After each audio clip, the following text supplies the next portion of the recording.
Hello guys, welcome to my YouTube channel English with Boli Kholi. So guys, आप अपनी English को improve करना चाहते हैं या फिर बेसिक लेवल से आप अपनी इंग्लिश को सुधारना चाहते हैं तो आप बिल्कुल सही जगह पर आए हो, क्योंकि आपको बिल्कुल बेसिक लेवल से आपको इंग्लिश सीखने को मिलेगी। इसके लिए आपको बस कुछ नहीं करना है, आपको वीडियो को एंड तक देखना है, आपको स्किप नहीं करना है और एक एक पेन और नोटबुक लेकर ज़रूर बैठना है। जो भी आपको इंपॉर्टेंट लगता है वो आपको ज़रूर लिखते जाना है, चाहे वो फ्रेजियल वर्ब हो, कोई वोकैब, कोई फ्रेज हो, कोई सेंटेंस क्यों ना हो, आपको ज़रूर लिखना है ताकि आप बाद में उसका यूज कर सको। और चैनल पर नए हो, चैनल सब्सक्राइब कर लीजिए, बेल आइकन जरूर प्रेस कर लीजिए ताकि जो एवरीडे शाम को जो वीडियो आती है वो आपको टाइम पर मिल जाए। सो गाइज, शुरू करते हैं आज का ये video. So guys, first sentence देखिए, मुझे आपसे मिलकर बहुत खुशी हुई। I am very glad to meet you. I am very glad, glad मतलब होता है खुशी, प्रसन्न। तो आप बोलते हैं जब कभी भी आप किसी से मिलते हैं तब आप बोलते हैं मुझे आपसे मिलकर बहुत खुशी हुई, तो आपको बोलना है I am very glad to meet you, या फिर I am very happy to meet you. I am so happy बोल सकते हैं, I am very happy, I am very glad बोल सकते हैं। ओके, तो I am very glad to meet you, मुझे आपसे मिलकर बहुत खुशी हुई। ओके, तो बहुत सिंपल सेंटेंस है, समझ लीजिए। I am very glad to meet you, मुझे आपसे मिलकर बहुत खुशी हुई या मिलकर मैं बहुत खुश हूँ। ओके गाइस, नेक्स्ट देखिए, मुझे आपको कुछ बताना था, मुझे आपको कुछ बताना था। I had to tell you something, I had to tell you something. समझना, अपने पास होता है हैज़ टू और have to. Has to have to, इससे पहले समझिए हैज़ टू हैव टू का यूज़। जब भी कोई काम आपको करना पड़ता है, पड़ती है, पढ़ते हैं, या फिर करना है, ठीक है, ना है, करना है, जाना है, खाना है, पीना है, तब आप हैज़ टू हैव टू का यूज़ करते हैं। हैव टू का यूज़ करते हैं आप सिंगुलर, ओ सॉरी, प्लूरल के लिए, प्लूरल सब्जेक्ट है तो, और आई के लिए। और हैज़ टू का यूज़ करते हैं आप सिंगुलर सब्जेक्ट के लिए। Okay, for example, I have to go, मुझे जाना है। Okay, I have to stay here, मुझे यहीं रुकना है। ठीक है, या मुझे जाना पड़ता है, आई हैव टू गो। ठीक है, दो अर्थ निकलेंगे इसके, मुझे जाना पड़ता है या फिर जाना है। वो आप पे डिपेंड करता है आप किस सिचुएशन पे आप इसको बोल रहे हैं। ओके, बट इंग्लिश तो सेम ही होगी। ओके, अब यहाँ पे सीखना है आपको हैड टू। हैड टू ये पास्ट में हो जाएगा, ठीक है। हैव टू का हैड टू जाता है पास्ट के अंदर। तो मुझे जाना पड़ता था हो जाएगा, या फिर पड़ा, या फिर करना था, कोई भी काम करना था। जैसे कि example, I had to go, ठीक है, मुझे जाना पड़ता था, या फिर मुझे जाना पड़ा, या फिर मुझे जाना था। दो और तीन अर्थ निकले इसके। ओके, सेम इसी तरह आई हैड टू टेल, कुछ मुझे बताना था। तो क्या सेंटेंस है, I had to tell you something, मुझे आपको कुछ बताना था। इसका ये भी अर्थ निकलेगा, I had to tell you something, मुझे आपको कुछ बताना पड़ता था। बट जब आप बोल रहे हैं तो सामने वाला समझ जाएगा ऑटोमेटिक, ठीक है। तो I had to tell you something, मुझे आपको कुछ बताना था। ओके, या फिर आप बोलना चाहते हैं कि मैं आपको कुछ बताना चाहता था, तब आप बोल सकते हैं आई वांटेड, वांटेड का यूज़ कर सकते हैं आप। ठीक है, ये भी पास्ट का है, तो I wanted to tell you something, मैं आपको कुछ बताना चाहता था। ठीक है, यहाँ पे चाहना आ रहा है इसलिए मैंने वांटेड का यूज़ कर लिया। तो I wanted to tell you something. Okay, बर्फीली वाली जगह पर मत जाना, ठीक है, कहता है कि बर्फीली वाली जगह पर मत जाना। Don't go to the snowy place. Don't go इसका मतलब है मत जाना, ठीक है।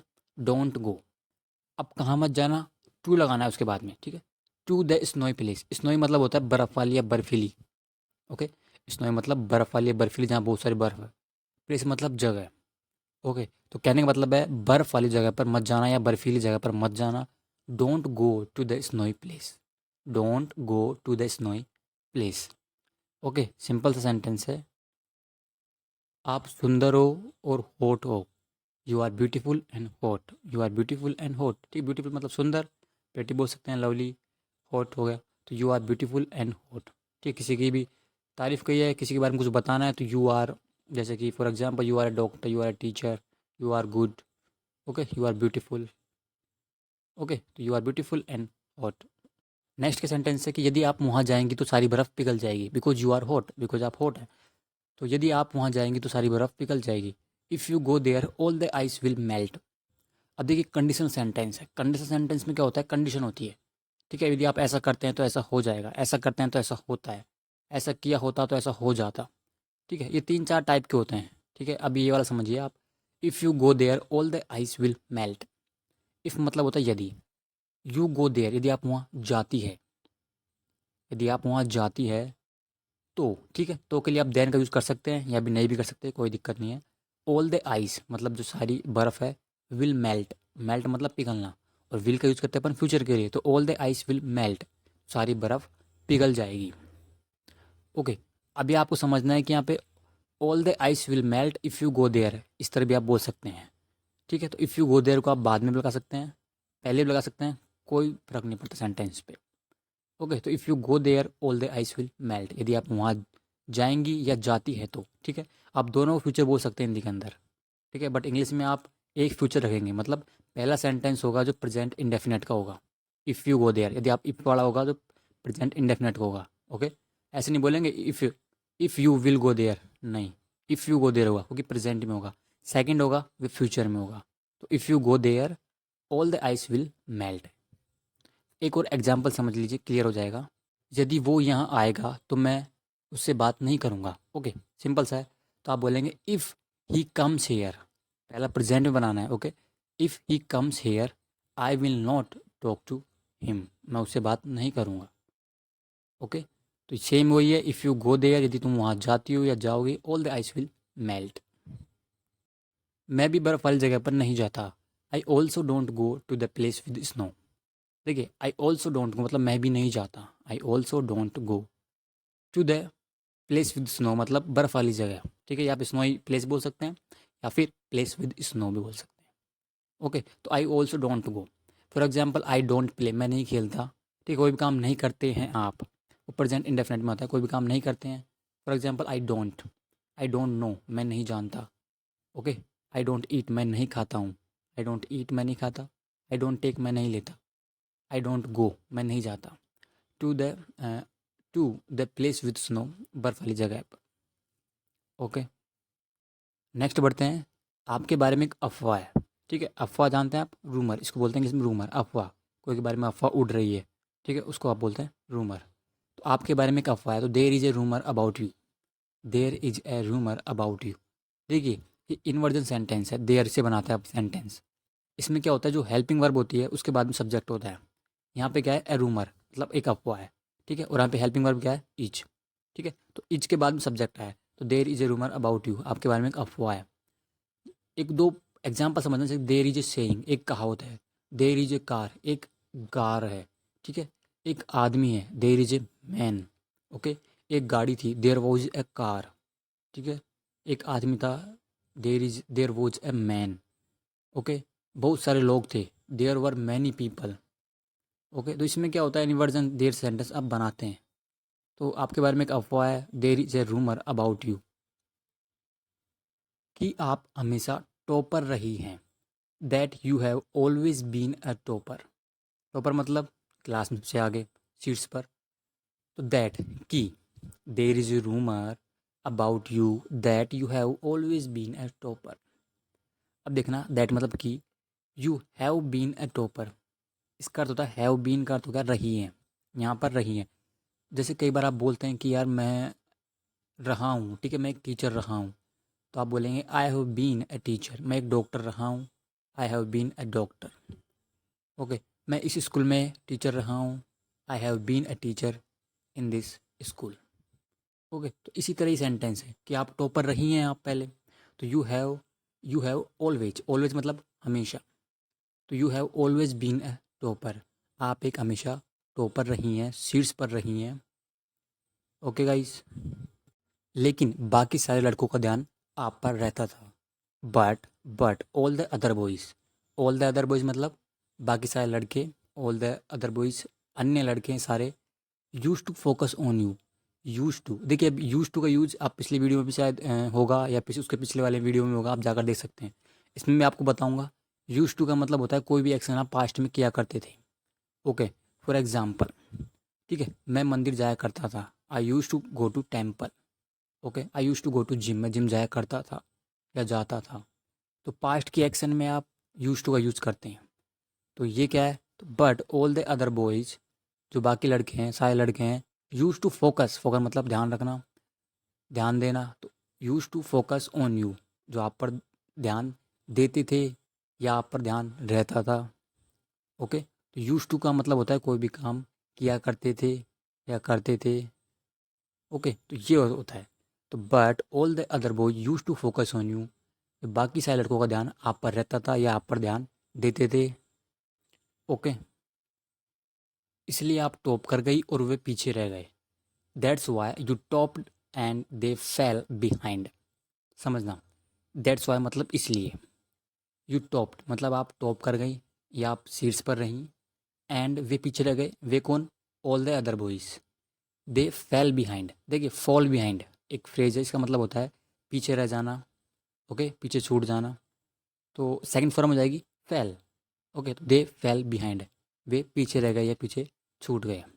ठीक है, तो that's why you topped on, that's why you topped and they fail behind, इसलिए आप टॉप कर गई और वे पीछे रह गए।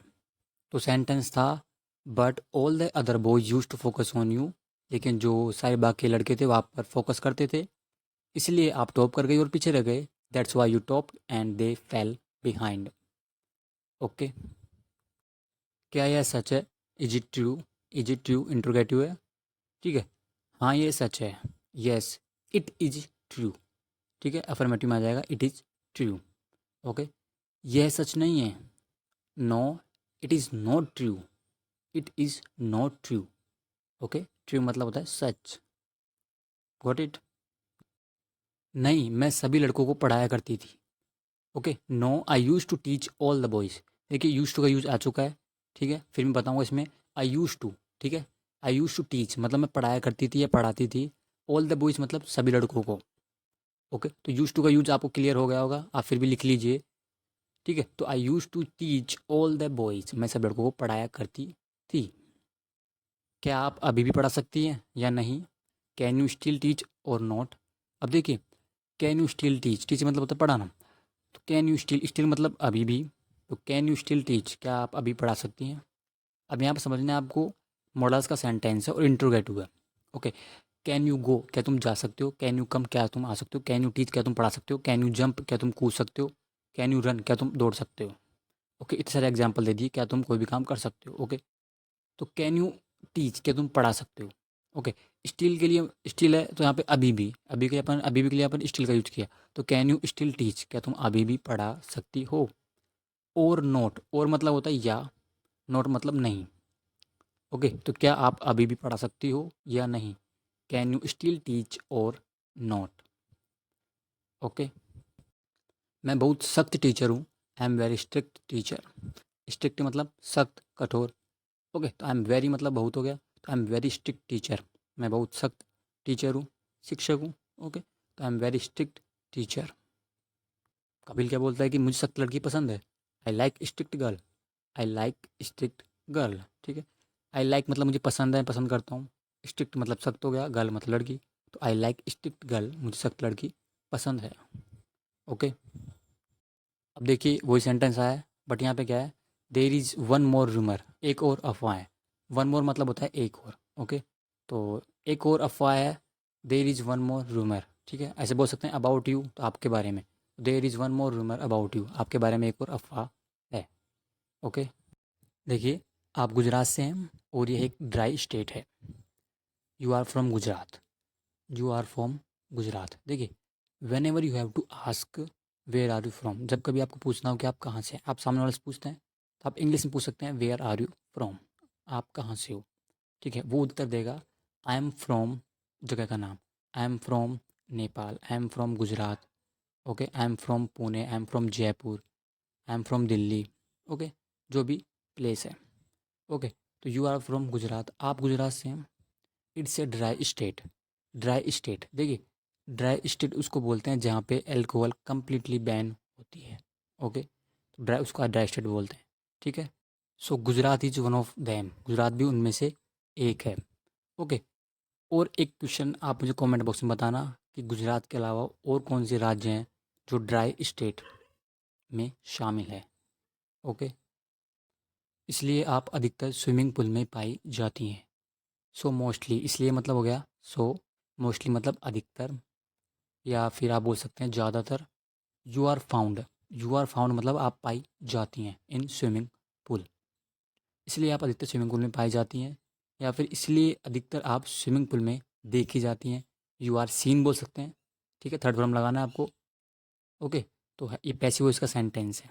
ओके, कोई भी काम किया जाता है, किया गया था, किया जाएगा, बाय समवन, किसी के द्वारा, तो अपन इसे पैसिव वॉइस का यूज़ करते हैं। तो you are found in swimming pool, आप अधिकतर स्विमिंग पूल में पाई जाती है। ठीक है।